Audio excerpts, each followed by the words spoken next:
नमस्कार, मैं हूं संदीप ओझा और आप देख रहे हैं नौ नोएडा। सर्द मौसम की शुरुआत के साथ दिल्ली एनसीआर में हवा जहरीली होने लगी है। एक बार फिर से एयर पोल्यूशन का लेवल खतरनाक स्थिति में पहुंच रहा है। कई जगहों पर तो ये रेड जोन में पहुंच गया है, जिसका सबसे ज्यादा असर बुजुर्गों और बच्चों पर देखने को मिल रहा है। दिवाली तक हवा में प्रदूषण का स्तर और भी तेजी से बढ़ सकता है। ऐसे में हम सभी को सावधान रहने की जरूरत है।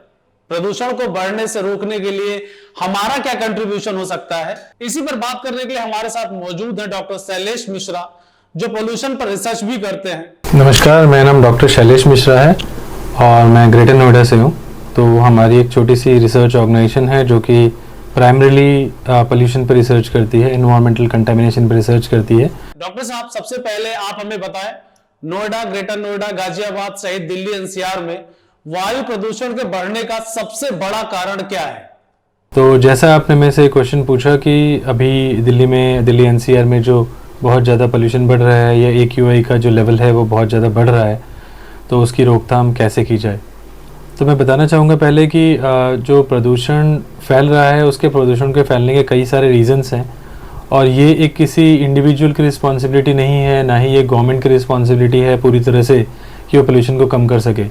ये एक बड़ी ही कंट्रीब्यूटेड रिस्पॉन्सिबिलिटी है और ये हम सभी लोगों को इसमें भागीदारी निभानी चाहिए अपने अपने लेवल पे पोल्यूशन को कंट्रोल करने के लिए। चाहे हम इंडस्ट्री से हों या हम एक इंडिविजुअल घरेलू हम लोग हों, या फिर चाहे हम गवर्नमेंट सेक्टर में हों या हम कोई फैक्ट्री रन कर रहे हों या हमारी अपनी पर्सनल व्हीकल हो या हमारा ट्रांसपोर्ट का काम हो, हम सभी की बराबर भागीदारी बनती है कि हम पोल्यूशन को रोकने के लिए अप्रोप्रिएट कदम उठाएं। बिल्कुल डॉक्टर साहब, हम सबकी भागीदारी है, क्योंकि प्रदूषित हवा में सांस लेना हर किसी के लिए घातक है। हम बीमार हैं तो ये जानलेवा है। अगर हम बीमार नहीं भी हैं और प्रदूषित हवा में सांस ले रहे हैं तो हम बीमार हो जाएंगे, इसकी पूरी संभावना है। डॉक्टर साहब, एयर क्वालिटी का लेवल क्या होना चाहिए और इसको रोकने के लिए हम क्या क्या कर सकते हैं? जैसा कि आपने AQI के बारे में क्वेश्चन पूछा, तो मैं बताना चाहूँगा जो हमारी हवा है, हवा काफ़ी सारी चीज़ों का एक मिश्रण है। इसमें आपका नाइट्रोजन भी होता है, ऑक्सीजन भी होता है, कार्बन डाइऑक्साइड भी है, आपका मीथेन भी है और ऐसी बहुत सारी गैसेस जो एनवायरनमेंट में हैं, वो सारी गैसेस मिलकर के एक मिक्स एयर बनाती हैं। तो इस तरह की गैसेस जो एक मिक्स एयर बनाती हैं, क्या वो मिक्स एयर या वो हवा हमारे लिए शुद्ध है या नहीं है, इसको डिसाइड करने का एक बेसिक मेथडोलॉजी को हम बोलते हैं AQI, एयर क्वालिटी इंडेक्स, जो डिसाइड किया गया है कि अगर हवा में इन सब्सटेंस की परसेंटेज अगर हम बात करें तो carbon dioxide, carbon monoxide, sulphur dioxide और चाहे बेंजीन, तो इस तरह की हम बात करें सब्सटेंस की, तो इनकी परसेंटेज और काफ़ी सारे और केमिकल्स की परसेंटेज को एवरेज मेजर करने के बाद एक फिगर डिसाइड की गई है कि ये हवा अगर इस पैरामीटर के अंदर आती है तो वह हवा हमारे लिए सेफ है। तो उसके लिए डिफरेंट ग्रेड्स बनाए गए हैं। मैं बहुत लेमैन लैंग्वेज में समझाना चाहता हूँ, तो उसके डिफरेंट ग्रेड्स बनाए गए हैं। उस ग्रेड को हम बोलते हैं AQI इंडेक्स। तो उस इंडेक्स में अगर आपका पोल्यूशन का AQI का जो दर है वो 100 से कम है तो उस हवा को सेफ माना जाता है सांस लेने के लिए।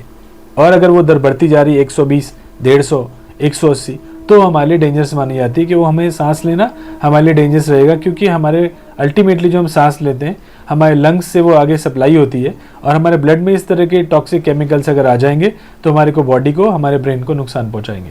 तो इसलिए ये AQI का एक स्टैंडर्ड डिसाइड किया गया है। जी अच्छा, जैसे आपको मालूम है त्योहारों का सीजन है, दिवाली आ रही है, लोग पटाखे भी जलाएंगे, इससे भी हवा में प्रदूषण का स्तर बढ़ता है। साथ ही इसी सीजन में पराली जलाने का भी काम किया जाता है। इसके अलावा नोएडा, ग्रेटर नोएडा, गुड़गांव यानी कि गुरुग्राम, गाजियाबाद में रोड और बिल्डिंग के कंस्ट्रक्शन का काम भी तेजी से चल रहा है। तो आप कंस्ट्रक्शन और पराली जलाने को कितना जिम्मेदार मानते हैं? बिल्डिंग कंस्ट्रक्शन, जैसे मैंने आपको शुरू में ही बताया था कि प्रदूषण दो तरह से होता है। जब एयर पोल्यूशन की बात करते हैं या वायु प्रदूषण की बात करते हैं, तो वायु प्रदूषण में दो कारक होते हैं। एक है सस्पेंडेड पार्टिकल, जो कि बिल्डिंग मटेरियल से, बिल्डिंग कंस्ट्रक्शन की वजह से होता है, लेकिन सस्पेंडेड पार्टिकल हवा में कुछ समय तक रहता है, उसके बाद अगर बारिश होती है या नमी होती है तो सस्पेंडेड पार्टिकल कुछ समय के बाद में हवा में बैठ जाता है, नीचे ज़मीन पर बैठ जाता है। लेकिन जहाँ पे हम बात करते हैं पराली जलाने से जो टॉक्सिसिटी क्रिएट होती है, या सल्फर डाइऑक्साइड जो हवा में गया हमारा फॉसिल फ्यूल को जलाने से, या carbon dioxide, carbon monoxide, benzene जो कि हम पेंट और गारमेंट इंडस्ट्री, इसमें बेंजीन का बहुत ज़्यादा यूज़ होता है, बेंजाइलप्रोपाइरिन का बहुत ज़्यादा यूज़ होता है, या फिर इंडस्ट्री से निकलने वाले हाइड्रोकार्बन्स या इस तरह की चीज़ें, अमोनिया वगैरह जो एयर में डिस्चार्ज होती हैं। तो ये सारी की सारी चीज़ें आपका जो है वो टॉक्सिसिटी को इंक्रीज़ करते हैं एयर में। सो टॉक्सिसिटी भी बहुत बड़ा कारक है, जो कि शायद सस्पेंडेड पार्टिकल से एक बड़ा कारक है प्रदूषण के लिए, जिसके ऊपर कि अभी तक लोगों में प्रॉपर अवेयरनेस नहीं है, ना ही इस तरह की किसी भी तरह की सेंसिटाइजेशन का कोई प्रोग्राम या इस तरह का कोई भी अवेयरनेस का कोई प्रोग्राम मैंने अभी तक नहीं देखा कि ऐसे चलाया गया है। तो लोगों को इस बारे में भी जागरूक करना चाहिए हमें कि आपके एयर के अंदर, आपकी वायु के अंदर विषैलापन एक अलग सब्जेक्ट है और फिजिकल मैटर का इन्वॉल्वमेंट एक अलग सब्जेक्ट है। तो एक तरफ जहाँ पे हम बिल्डिंग मटेरियल में बिल्डिंग कंस्ट्रक्शन को रोक रहे हैं, दूसरी तरफ हमारे हवा को विषैला होने से रोकने के लिए भी हमें उचित प्रयास करने चाहिए। हमें लोगों को अवेयर करना चाहिए, हमें इंडस्ट्रियल एरिया में बहुत फ्रीक्वेंट विजिट करनी चाहिए, और ऐसे क्षेत्र जहाँ पे कि टिपिकली इनफॉर्मल सेक्टर, जिसको हम लोग बोलते हैं कबाड़ी वाले लोग जो ये काम करते हैं, जो कि रेफ्रिजरेटर, एयर कंडीशनर के अंदर से थर्मोकोल, फोम निकालते हैं, या टायर को जला करके उसमें से मेटल को बाहर निकालते हैं, या इस तरह के काम होते हैं, उन जगहों पर जाके बहुत ही स्ट्रिक्टली चेकिंग होनी चाहिए। तो ये कुछ ऐसे फैक्टर्स हैं जिसको कि अगर हम ठीक से कंट्रोल करें तो हमारा वायु प्रदूषण रुकेगा। और एक बहुत ही क्रिटिकल पॉइंट जो मैं शेयर करना चाहता हूँ कि हम 11th आवर में ही क्यों कोशिश करते हैं कि वायु प्रदूषण को रोकें। हम सर्दियों में ही क्यों कोशिश कर रहे हैं? सर्दियों में हम सिर्फ इसलिए कोशिश कर रहे हैं क्योंकि सर्दियों में हमारे को एक विजिबल इम्पैक्ट दिखाई पड़ता है कि अब क्योंकि हवा डेंस है तो पोल्यूशन फैल रहा है और लोगों को प्रॉब्लम हो रही है। लेकिन ये प्रॉब्लम तो गर्मियों में भी होती है, क्योंकि गर्मियों में मूवमेंट एयर का अच्छा रहता है, सर्कुलेशन अच्छा रहता है, तो हम इस बारे में लोगों को अवेयर नहीं करते हैं। तो ये एक, मुझे लगता है हमें अपनी इस सोच को बदलने की ज़रूरत है कि अगर प्रदूषण फैल रहा है तो वो पूरे साल फैल रहा है, सर्दी में ज़्यादा नहीं फैलता, पूरे साल प्रदूषण फैल रहा है। तो हम सिर्फ अपनी कंफर्ट को देखते हुए सिर्फ सर्दियों में हमें प्रदूषण के लिए जनचेतना करने की जरूरत नहीं है। हमें पूरे साल लोगों को समझाना चाहिए, और इसके लिए उचित हमारे को कठोर नियम भी बनाने चाहिए, और हमें कठोर कदम उठाने चाहिए ताकि पूरे साल ही प्रदूषण ना फैले, ताकि सर्दियों में हमें लोगों को समझाने की जरूरत ना पड़े। बिल्कुल डॉक्टर साहब, इसमें हम सबकी भागीदारी है, क्योंकि प्रदूषित हवा में सांस लेना हर किसी के लिए घातक है। अगर हम बीमार हैं तो ये जानलेवा है, अगर हम बीमार नहीं भी हैं और प्रदूषित हवा में सांस ले रहे हैं तो हम बीमार हो जाएंगे, इसकी पूरी संभावना है। डॉक्टर साहब, एयर क्वालिटी का लेवल क्या होना चाहिए और इसको रोकने के लिए हम क्या क्या कर सकते हैं? नॉर्मली जब हम देखते हैं तो दिल्ली एनसीआर में अगर हम AQI की रेटिंग देखें, जो कि एयर क्वालिटी इंडेक्स हम हर बार मेजर करते हैं, तो ये AQI की जो रेटिंग है ये 100 से नीचे होनी चाहिए। अगर हम बात करते हैं फ्रेश एयर की या क्लीन एयर की, 100 से ऊपर ये खराब मानी जाती है, और 120-150 से ऊपर तो बहुत क्रिटिकल मानी जाती है। अगर हम हर साल दिल्ली एनसीआर के इंडेक्सेस लें, मैं कुछ एरिया को, किसी भी एरियाज़ को चिन्हित नहीं करना चाहता, टिपिकली इंडस्ट्रियल एरिया की बात कर रहा हूँ या मैं हाईवेज़ की बात कर रहा हूँ, वहाँ पे बहुत ही ज़्यादा AQI रहता है, जो कि लगभग 450-430 तक टच कर जाता है, जो कि किसी भी तरह से एडवाइजेबल नहीं है हमारे लिए सांस लेना। लेकिन जब हम पोल्यूशन की बात करते हैं तो उसके अंदर काफ़ी सारे कारक होते हैं। प्राइमरली पोल्यूशन के 2 पार्ट होते हैं, एक होता है टॉक्सिसिटी और एक होता है सस्पेंडेड पार्टिकल। सो जनरली हम लोग इसमें बहुत ही कंफ्यूज रहते हैं कि हम अपने लेवल पे क्या कर सकते हैं, क्या नहीं कर सकते। तो हमें पोल्यूशन को समझने के लिए पहले ये समझना बहुत इंपॉर्टेंट है कि सस्पेंडेड पार्टिकल क्या होते हैं। तो जिस भी पार्टिकल का साइज़ जो हम देखते हैं PM1, PM10, PM2.5, जिस भी चीज़ को हम PM से डिनोट करते हैं, इसका मतलब वो जो मैटर है वो साइजेबल है, वो फिजिकल मैटर है, वो सस्पेंडेड पार्टिकल है, जो कि डस्ट की वजह से, डेंडर्स की वजह से, किसी भी तरह के और जो फिजिकल मटेरियल है उसकी वजह से, चाहे आप बिल्डिंग कंस्ट्रक्शन कर रहे हैं या धूल मिट्टी उड़ रही है, उसकी वजह से क्रिएट होता है। दूसरा जो पार्ट है जो कि बहुत ही क्रिटिकल है, जिसको हम बोलते हैं टॉक्सिसिटी, वो आपके फॉसिल फ्यूल बर्न करने की वजह से होती है। दिल्ली एनसीआर में जो बेसिकली रेजिडेंशियल एरियाज़ हैं, उसमें बहुत से लोगों को नॉर्मल प्रैक्टिस है, जैसे कि लोग कागज़ जलाते हैं, लोग लकड़ी जलाते हैं, लोग टायर्स तक जलाते हैं, लोग पॉलीथीन जलाते हैं, थर्मोकोल जलाते हैं। तो ये भी एक बहुत बड़ा क्राइटेरिया है, ये भी एक बहुत बड़ा रीज़न है कि दिल्ली एनसीआर में पोल्यूशन का लेवल बहुत ज़्यादा है।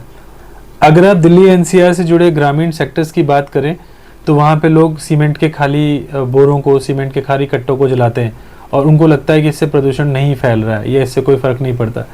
तो हमारे को ये समझना बहुत इंपॉर्टेंट है कि हम सभी की भागीदारी प्रदूषण को रोकने में बहुत ही अहम है, और हम सभी को अपने लेवल पे प्रदूषण कंट्रोल करना चाहिए। ये भी एक बहुत मेजर क्राइटेरिया है कि कुछ दिल्ली एनसीआर में ऐसी जगहें हैं जहाँ पे कि कचरा या कूड़ा उठाने की प्रॉपर व्यवस्था नहीं है, जहाँ पे कूड़े का कलेक्शन नहीं होता, या जहाँ पे कि नोडल एजेंसीज जो है उनका प्रॉपर इंटरवेंशन नहीं है, ऐसे एरियाज में लोग अपने घर के बाहर ही कूड़ा इकट्ठा करके जला देते हैं। वो कूड़ा जलाना भी एक बहुत बड़ा कारक है जो कि हमारे पास का AQI को बहुत बढ़ाता है, क्योंकि एयर की डेंसिटी ज़्यादा होती है, तो डेंसिटी ज़्यादा होने की वजह से फ्लो नहीं हो पाता। सर्दियों में एयर फ्लो वैसे भी कंपैरेटिवली कम होता है, तो वो जो धुआं है या वो जो टॉक्सिसिटी है वो सारी की सारी वहीं पे आके रुक जाती है, और फिर वो आपको बहुत तरह की ब्रीदिंग कंडीशन और आपको सांस लेने में डिफ़िकल्टीज होने लग जाती हैं, आपके आंखों में जलन होता है, और इस तरह की सर दर्द होता है, आपको फीवर हो जाता है, और इस तरह की बहुत सारी इश्यूज़ क्रिएट होते हैं। तो हम सभी लोगों को अपनी अपनी जिम्मेवारियों का ध्यान रखना चाहिए, हमें समझना चाहिए कि हम किस लेवल पे इसको कंट्रोल कर सके। तो अगर आपकी एक इंडस्ट्री है या आपकी एक पोल्यूटिंग इकाई है जहाँ पे कि आपके पास कोई चिमनी है, या आप कुछ ऐसा मटेरियल डिस्चार्ज करते हैं या बर्न करते हैं, इंसिनरेट करते हैं जो कि किसी भी तरह से एयर को पोल्यूट करता है, तो हमें चाहिए कि हम जो प्रदूषण कंट्रोल बोर्ड है उसके द्वारा जो मानक डिसाइड किए गए हैं, central pollution control board, national green tribunal या स्टेट पोल्यूशन कंट्रोल बोर्ड या स्टेट पोल्यूशन कंट्रोल कमेटी ने जो नॉर्म्स डिसाइड किए हैं, हम उस नॉर्म्स का अनुसरण करें और हम उसको अपने लेवल पे कंट्रोल करें। अगर हम एक घरेलू हैं और हम अपने घर से कुछ इस तरह के कचरे को जलाते हैं या अपने घर के बाहर पॉलीथीन जलाते हैं, तो हमें इसको पूरी तरह से कंट्रोल करना चाहिए। हमें देखना चाहिए कि घर के बाहर हमारे अननेसेसरली धूल ना उड़े, या घर में किसी भी तरह की और ऐसी कोई चीज़ जलाई ना जाए जिससे हमें या हमारे पड़ोसियों को प्रॉब्लम हो। और अगर हमारे पास में हमारा ट्रांसपोर्ट की कोई व्हीकल है, या हमारी अपनी कोई ट्रांसपोर्ट एजेंसी है, या हमारे पास कुछ भी इसी तरह का कार्गो का काम है, तो हमें इन चीज़ों के ऊपर भी ध्यान देना चाहिए कि हमारे व्हीकल का प्रॉपर पोल्यूशन टेस्टेड हो, हमारे व्हीकल अननेसेसरली पोल्यूशन नहीं फैला रही हो, या हम अपने व्हीकल का तभी यूज़ करें जब हमारे पास कोई ऑप्टिमम लोड हो, अननेसेसरली अपने व्हीकल को रन ना करें।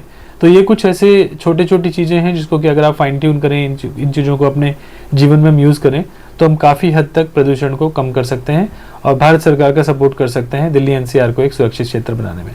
डॉक्टर साहब, हवा अगर जहरीली होती है तो ये हमारे जीवन के लिए कितना घातक और क्या क्या नुकसान पहुंचा सकती है? जैसा कि मैंने आपको पहले बताया कि जब हम दिल्ली NCR की बात करते हैं तो NCR एक काफ़ी बड़ा क्षेत्र है। दिल्ली अगर आप राजधानी कंसीडर करें तो दिल्ली के पास में जो एरिया टच होता है वो हरियाणा का भी है, वो उत्तर प्रदेश का भी है। तो क्योंकि दिल्ली के आसपास के ऐसे बहुत सारे ग्रामीण क्षेत्र हैं या सेमी जो गांव विलेज वाले क्षेत्र हैं, इनमें अभी तक कचरा उठाने की प्रॉपर व्यवस्था नहीं है। और उससे भी ज़्यादा इम्पॉर्टेंट है लोगों को प्रॉपरली सेंसिटाइज करना, लोगों को प्रॉपरली अवेयर करना इस बारे में कि कचरा नहीं जलाना चाहिए। इसमें हमारी जो नोडल एजेंसीज हैं उनको भी पार्टिसिपेट करना चाहिए, क्योंकि बिल्डिंग कंस्ट्रक्शन रोकने के लिए या जनरेटर रोकने के लिए मैं देखता हूँ कि अवेयरनेस फैलाई जा रही है, लोगों को बताया जा रहा है कि आप जनरेटर ना चलाएं, सर्दियों में ज़रूरत पड़ने पे चलाएं, या कुछ एजेंसीज़ को एग्जम्पशन मिली हुई है।